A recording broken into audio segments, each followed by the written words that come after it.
अस्सलाम वालेकुम दोस्तों। उम्मीद है आप सब खैरियत से हैं।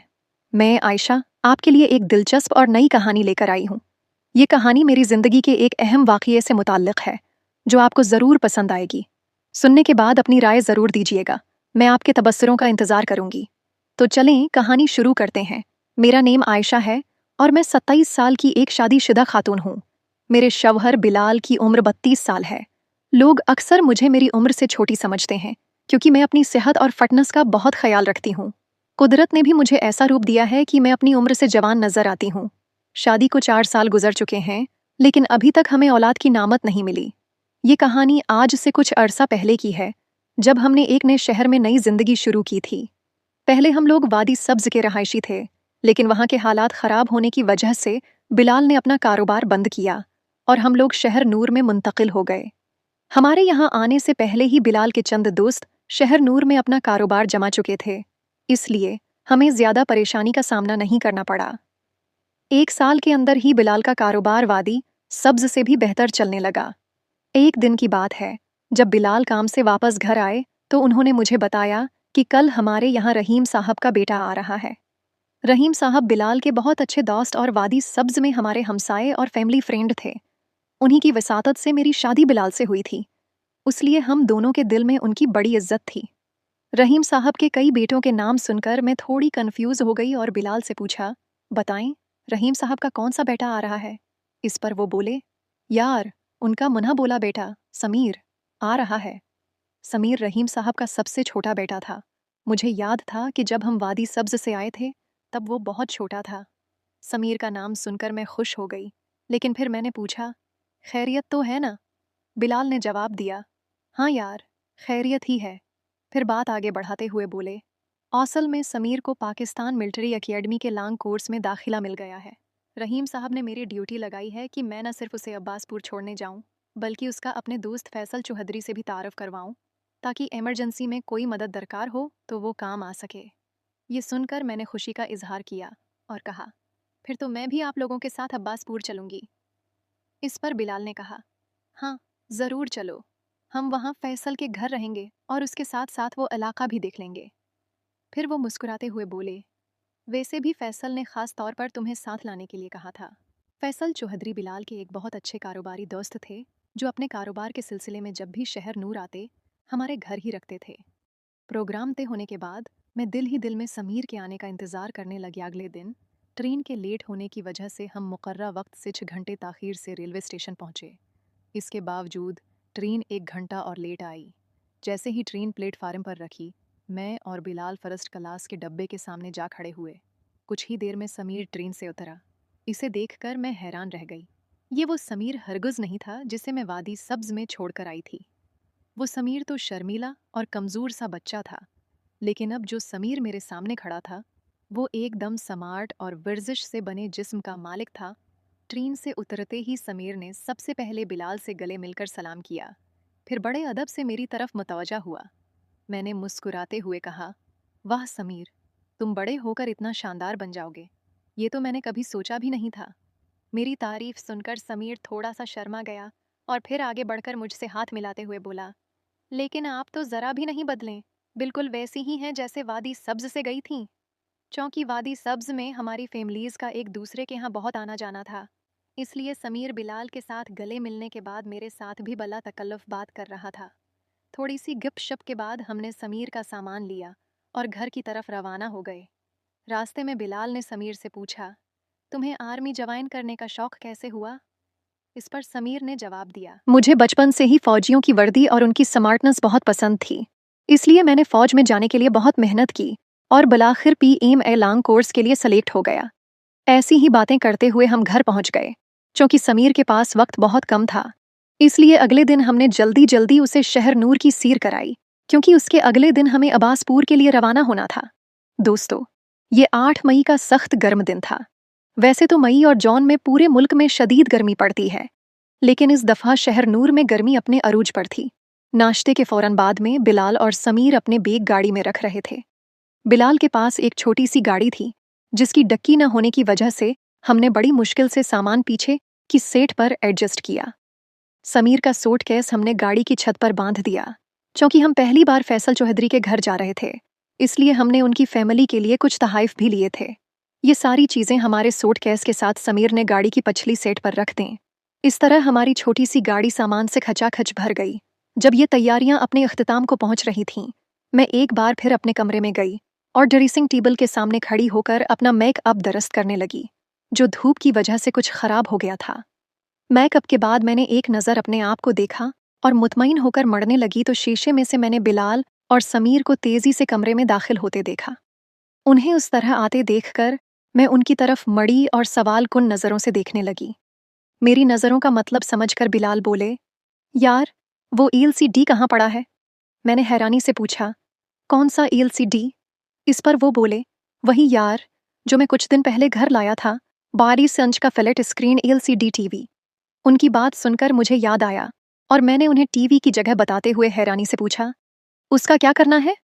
वो बोले, कुछ नहीं यार, बस उसे भी साथ ले जाना है। बिलाल की बात सुनकर मैं हैरान रह गई और बेबसी से बोली, लेकिन बिलाल, उसे कहाँ रखोगे? हमारी छोटी सी गाड़ी तो पहले ही भरी हुई है। उस पर वो बोले, कुछ भी हो, उसे साथ ले जाना बहुत ज़रूरी है। ये कहकर वो समीर को साथ लेकर सटूर की तरफ बढ़े और वहां से टीवी उठाकर बाहर निकल गए। मैंने अपने मेकअप को फाइनल टच दिया, एक बार फिर खुद को देखा और फिर कमरे से बाहर निकल गई।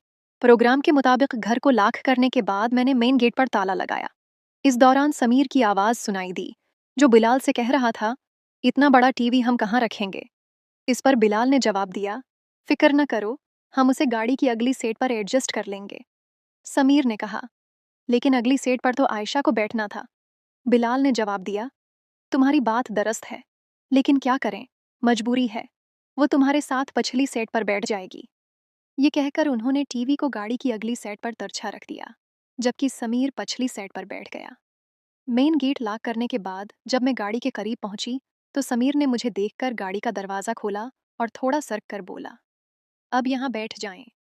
मैं उस तंग सी जगह पर बैठ गई, लेकिन जब दरवाज़ा बंद न हुआ तो मैंने बिलाल की तरफ देखते हुए बेबसी से कहा, देखें बिलाल, ये जगह इतनी तंग है कि दरवाज़ा बंद नहीं हो रहा। बुराह करम टीवी घर रख दें, हम उसे कभी और ले जाएंगे। मेरी बात सुनकर बिलाल बोले, कैसे छोड़ दूं बेगम साहबा, पेमेंट का मामला है। ये टीवी पार्टी को दूंगा तो वो मेरी रोकी हुई पेमेंट अदा करेगी, वरना कोई ना कोई बहाना बना लेगी। फिर वो सख्त लहजे में बोले, टीवी तो यहाँ से हरगिज़ नहीं हटेगा आयशा साहबा, इसलिए आपको ही कुछ गुंजाइश करनी पड़ेगी। बिलाल की बात सुनकर मुझे गुस्सा तो आया, लेकिन समीर की मौजूदगी की वजह से मैंने उसे दबा लिया। मुझे बिलाल की तबीयत का अच्छी तरह अंदाज़ा था कि जब वो इस लहजे में बात करते हैं तो वो पत्थर की लकीर होती है। इसलिए मैंने एक नज़र समीर की तरफ देखी और ज़ाहिरी खुश दिल्ली से बिलाल से कहा, चलो, अब जल्दी चलो। फिर जैसे तीसे करके मैंने गाड़ी का दरवाज़ा बंद किया और बैठ गई। हम अब्बासपुर की तरफ रवाना हो गए। थोड़ा आगे जाकर मैंने बिलाल से पूछा, हमारा रास्ता किया होगा? उन्होंने सामने देखते हुए कहा, हम मोटरवे से होते हुए बहारा इंटरचेंज से उतरेंगे, फिर GT रोड लेंगे, वहां से हिसनगढ़, जो थोड़ा ही दूर है, और फिर हिसनगढ़ से दाएं मड़कर सीधा अब्बासपुर। कुछ आगे चलकर मैंने समीर से पूछा, तुम तंग तो नहीं हो रहे ना? वो मुस्कुराते हुए बोला, नहीं, मैं जरा भी तंग नहीं हूं। उसकी बात खत्म होते ही बिलाल की आवाज आई, आयशा, दरमियान में टीवी होने की वजह से मुझे सिर्फ तुम्हारा सिर नजर आ रहा है। अगर बैठे बैठे थक जाओ तो मुझे बता देना, मैं गाड़ी रोक लूंगा। बिलाल की बात सुनकर मैंने उनकी तरफ देखने की कोशिश की, लेकिन टीवी की वजह से वो नजर न आए। मैं अपनी सीट से थोड़ा उठकर बेमुश्किल उनकी तरफ देखते हुए बोली, जी, जरूर बताऊंगी। फिर वापस बैठ गई। बिलाल ने कहा, ओके, अब मैं गाने लगाता हूँ।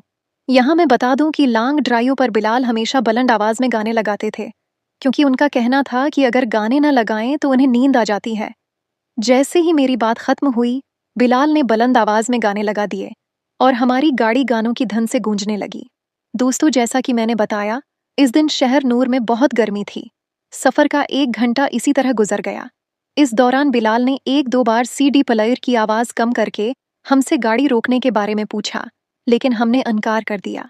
मैं बिलाल के साथ CD प्लेयर पर अपनी पसंद का गाना सुन रही थी कि अचानक समीर ने मेरा हाथ पकड़ लिया और बोला, आयशा, आप आज बहुत खूबसूरत लग रही हैं। उसकी बात सुनकर मैं हैरान भी हुई और थोड़ी परेशान भी कि कहीं बिलाल को इसका पता न चल जाए। इस वक्त हम सफ़र शुरू किए हुए अभी 1 घंटा ही गुजरा था और मज़ीद सफ़र बाकी था। मुझे अच्छी तरह अंदाज़ा था कि गाड़ी चलाते हुए बिलाल हमें नहीं देख सकते थे, क्योंकि अगली सीट पर रखा टीवी ने पिछली सीट की हर चीज़ को उनकी नज़रों से ओझल कर दिया था। मैंने मासूमियत से पूछा, समीर, गाड़ी में एसी चलने के बावजूद तुम्हारे माथे पर पसीना क्यों है? क्या तुम ठीक हो? मेरी बात सुनकर वो चौंक गया और उसका चेहरा सरख हो गया, जैसे कोई राज पकड़ा गया हो। वो हिकलाते हुए बोला, नहीं, सब ठीक है। मैंने कहा, शायद तुम ठीक कह रहे हो, लेकिन तुम परेशान लग रहे हो। फिर मैंने उसके हाथ पर अपना हाथ रख दिया। जब मैंने उसके हाथ पर हाथ रखा, तो वो थोड़ा घबरा गया। मैंने कहा, समीर, घबराओ नहीं, बताओ क्या बात है? क्या तुम्हें बुखार है? इस पर वो बोला, नहीं जी, मैं बिल्कुल ठीक हूँ। आसी दौरान गाड़ी के शीशे में मेरी नज़र बिलाल से टकराई। उन्होंने कहा, क्या हुआ, बेगम साहबा, थक तो नहीं गई? अगर ऐसा है तो गाड़ी रोक लूं? मैंने कहा, नहीं, मैं बिल्कुल नहीं थकी, लेकिन बराह करम कोई तेज गाना लगाए। तेज गाने की फरमाइश मैंने इसलिए की थी कि इस वक्त मैं समीर के साथ हल्की फल्की बातों में मसरूफ थी। मेरी बात सुनकर बिलाल ने जोरदार कहकहा लगाया और बोले, ये लो, कर दी फरमाइश। ठीक है, अब कोई तेज गाना लगाता हूँ। ये कहकर वो डैशबोर्ड की तरफ झुके और तेज गाने की सीडी लगा दी। हम गाने सुनते रहे और मैं समीर से इधर उधर की बातें करती रही। वक्त कैसे गुजर गया पता ही न चला। अचानक बिलाल की आवाज़ आई, चुकरी रेस्ट एरिया आ गया है, कुछ देर आराम कर लेते हैं। मैंने पीछे मुड़कर समीर की तरफ देखा। उसने मुझे एक दिलकश मुस्कुराहट दी और मैंने भी आंखों ही आंखों में उसे मुस्कुराहट का जवाब दिया। मैंने बिलाल से कहा, ठीक है, गाड़ी रेस्ट एरिया की तरफ मोड़ दें। जैसे ही गाड़ी चक्री रेस्ट एरिया में रखी, मैं बाहर निकली और ताज़ा हुआ लेने लगी, क्योंकि गाड़ी में बैठकर मैं बोर हो गई थी और थक भी गई थी। फिर मैं बिलाल के साथ जाकर एक बेंच पर बैठ गई। बैठते ही बिलाल ने माजिरत के लहजे में कहा, माजिरत, मुझे मालूम है कि आज का सफ़र आपके लिए काफ़ी थका देने वाला रहा होगा। उनकी बात सुनकर मैं खामोश रही। आखिर मैं उन्हें कैसे बताती कि मेरा सफ़र कितना खुशगवार गुजरा था। सारा रास्ता मैं समीर के साथ हल्की फल्की बातें करती आई थी।